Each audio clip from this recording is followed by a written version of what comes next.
Hi there. Welcome, everyone. I'm Barbara Gustafson with Discover Next Step Coaching. And the last few weeks, I've been trying to figure out what I can do to highlight businesses in the local Fredericksburg area.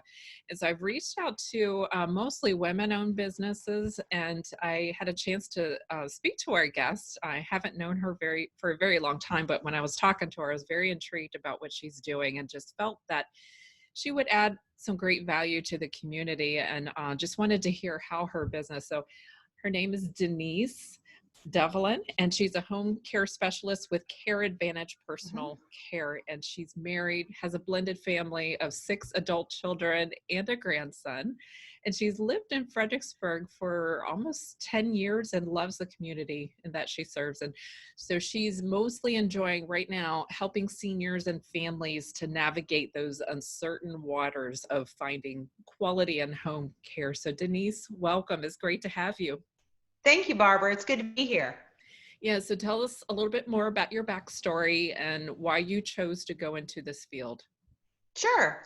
So I primarily have a background actually in education and in sales. I started my career as a teacher. After starting to have kids, had a home-based business for about 15 years that was very successful.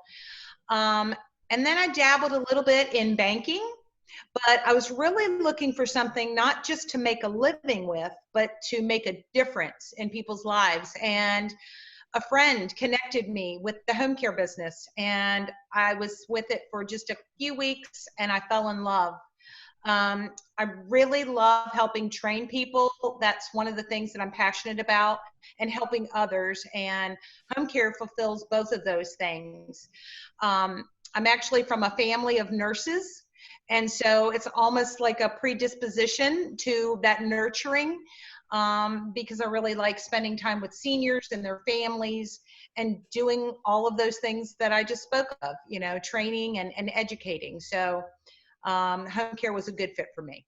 Wow, I love that, just because sometimes we, go about our, professional journey and we don't know what that, that thing is, but we Right. hopefully end up stumbling on it. But I love that you found something that you are passionate about. So tell us, how have you been doing during the pandemic, and, what are some ways that you've shifted in your business?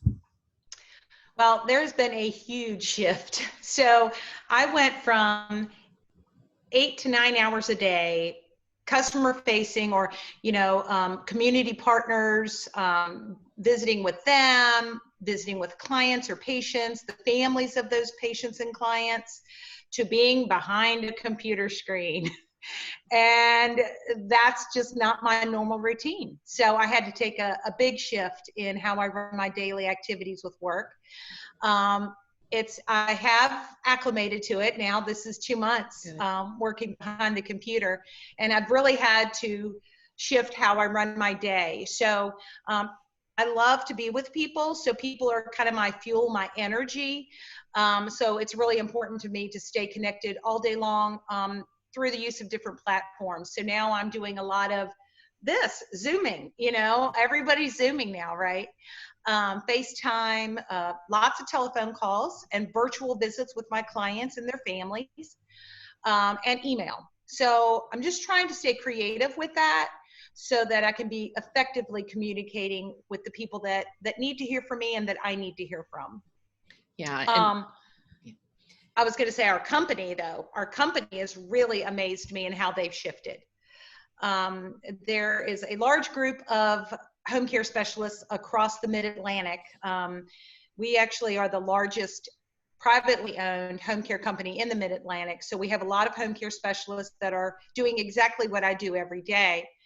But our CEO, Tim Hanold, he is a visionary for sure. And he has embedded in us that stay ahead of the needs mentality.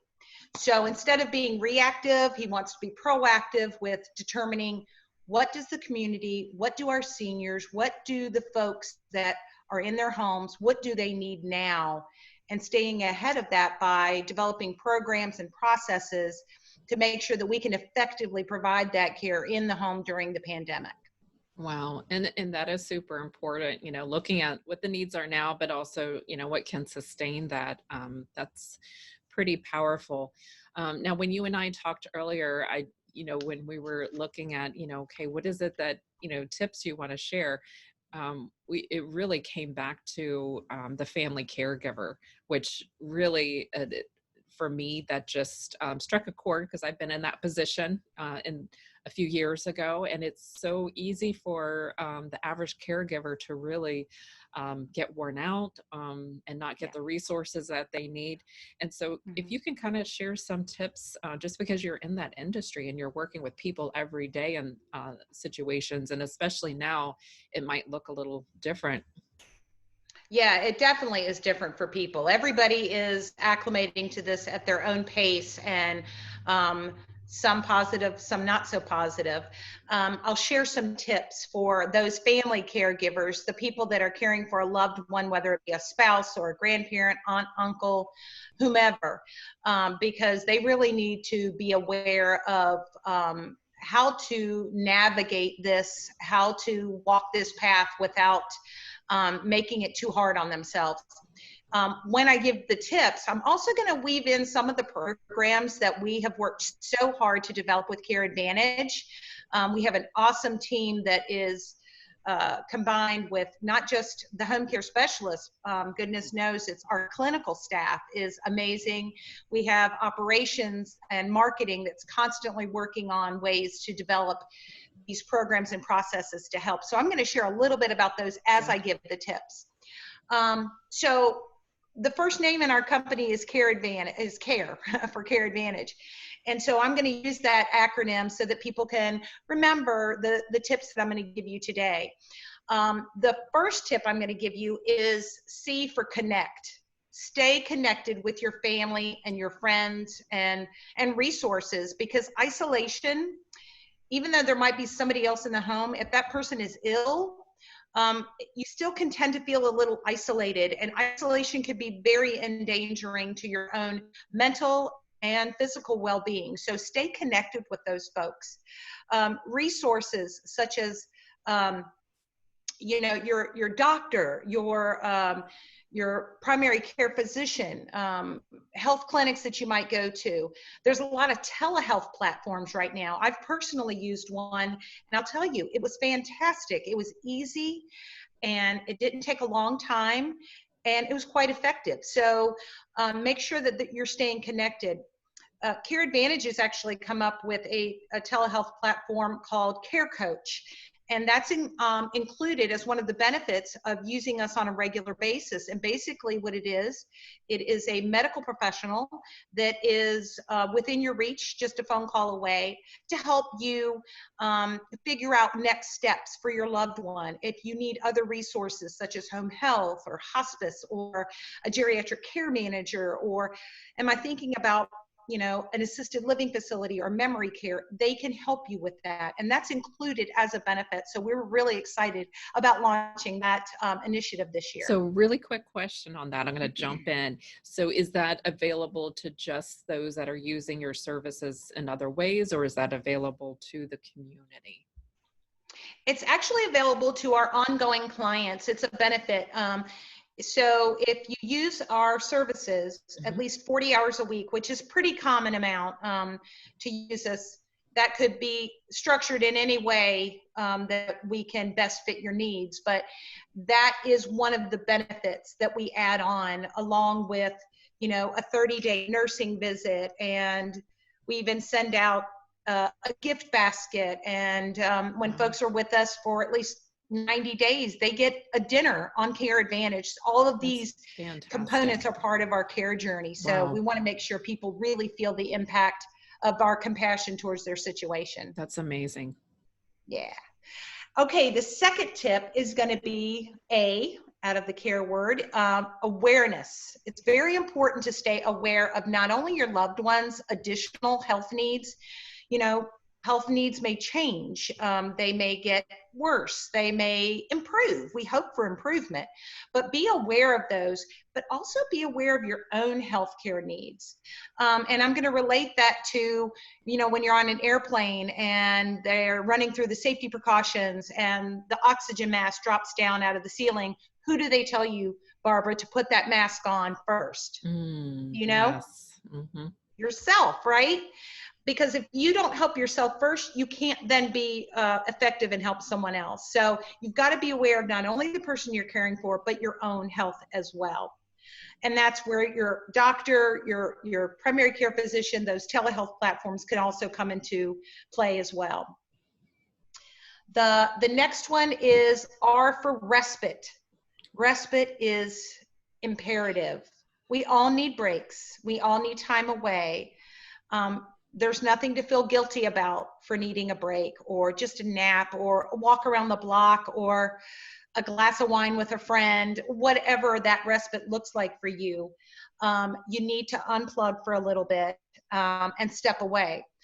And honestly, CareAdvantage can help with that as well. I mean, that's why people call us for respite. They need a break. They're overwhelmed and they're tired and they can't do it by themselves anymore. It's okay to ask for help. It really truly is. And I remember I had to advocate for myself. It's like, no one's going to do that for me, but I have to be the one to really initiate that. And I remember my respite care looked like getting away for a month, at least once a day. And sometimes it was an afternoon if that's all I could do. But that was me time, take care of my needs, where I didn't have to take care of anyone else. It was such a treat. It was hard to get into that at first, I remember. But once I got going, I looked forward to it every month. So I'm glad that's one of your tips, because that was a big one for me. Yeah, and I always stress to people, there's a lot of guilt involved in that. People think they have to be on 24/7. It's just not possible, not for anybody, no matter what your age. So just keep that in mind. And I'm glad to hear that helped you, Barbara. Yes. Last tip is eat well and stay hydrated. One of the top things that people forget to do. I myself have never forgotten to eat, but it's easy to get distracted by all the busyness of taking care of someone else. And so being able to stop, have a healthy meal, not just grab a snack or something fast, because oftentimes that's not healthy because we're choosing things that are quick, microwavable or whatever, and stay hydrated. We forget to drink enough water. All of those things together help you maintain your own immune system, because when your immune system becomes compromised, then you're more likely to take ill yourself, and then you can't be an effective caregiver. Yeah. So hopefully those tips help. Yes. And I'm going to jump in again because you're getting my brain going. So with the hydration, I didn't realize how much not drinking enough water affected my brain until I did some research and talked to a doctor and realized that my brain was dehydrated, and that our brain uses most of the water that we drink because it has to do this flushing out thing every few minutes to get rid of debris and toxins. And if we don't do that, I know we're grabbing for water now. Makes you thirsty when you're talking about water, right? Yeah, it definitely does. So it really opened my eyes, because we can't see our brains. We can see other parts of our body and we pay attention to that more, but just think about our brains is where we make decisions from, and right. where our productivity, where our focus, and if we're walking around with brain fatigue and just working so much and not giving it what it needs, it's going to impact us. So I'm glad you put that on your list. Yeah, absolutely. I mean, there's other tips as well, but those are the main ones that I want people to remember, and to remember that there's help out there. As I said, just reaching out for help does not make you weak, or it shouldn't be viewed as anything to feel guilty about, because every single person on the planet needs help at one time or another. And sometimes you have to reach outside of your own family, maybe because of where people live, or time, or constraints, things like that. It's okay to reach out. CareAdvantage has taken this whole pandemic so extremely seriously. And we've spent a lot of countless hours developing programs to help people that are in those situations. We're actually one of the only companies that I know in Fredericksburg that are providing COVID positive patients care in their home. So that means if they're in the hospital or a facility and they're COVID positive, but their doctor has determined that they're able to go home and recover, CareAdvantage can go into the home with either a CNA from our COVID care task force or an LPN or RN, depending on their clinical needs. And we're able to provide that care for them and give peace of mind to their families to know mom or dad or grandpa or grandma, they can come home and they can get better in their own home, which studies prove people heal quicker when they're in their own home and their own surroundings. So I'm extremely proud to say that we're one of the only that I know of that's providing that type of care. So, wow, that's something to consider if, God forbid, anyone, comes down with it. But if they do, isn't it nice to know that there's a resource out there? wow. And I did not know that about being in your own surroundings. I knew it had helped, but I didn't realize that there was research backing that up. That's pretty powerful. Wow. Yeah. Yes. So how can people contact you or find out more about CareAdvantage? Well, actually, people can either go on our website, which I know, Barbara, you're posting a few links for folks to reference. One of the links is our website, where you can read all about how CareAdvantage for the last 32 years has been providing excellent care in the home, wherever that home should be. You're also going to see a link to hear from our CEO, Tim Hanold, and he did a radio interview that was very impactful, so I thought I'd share that as well.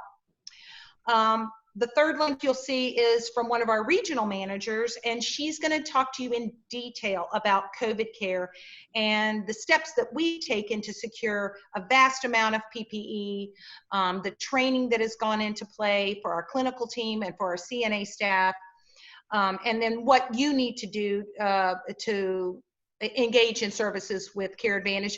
And there is also going to be an 800 number for you to reference. If you want to look into this, or if you just want to talk to somebody about your unique story, what you're going through, we're going to tell you if it's something that we can help you with, or we're going to help find the people that can help you. Because a lot of times when you're looking into this for the first time, you're not quite sure about the questions to ask. And we're going to help guide you with that so that you get to the person who truly can help you. Good. And I remember going through that process, and the hardest thing was knowing, what do I need to ask, and having that person to guide was imperative for me.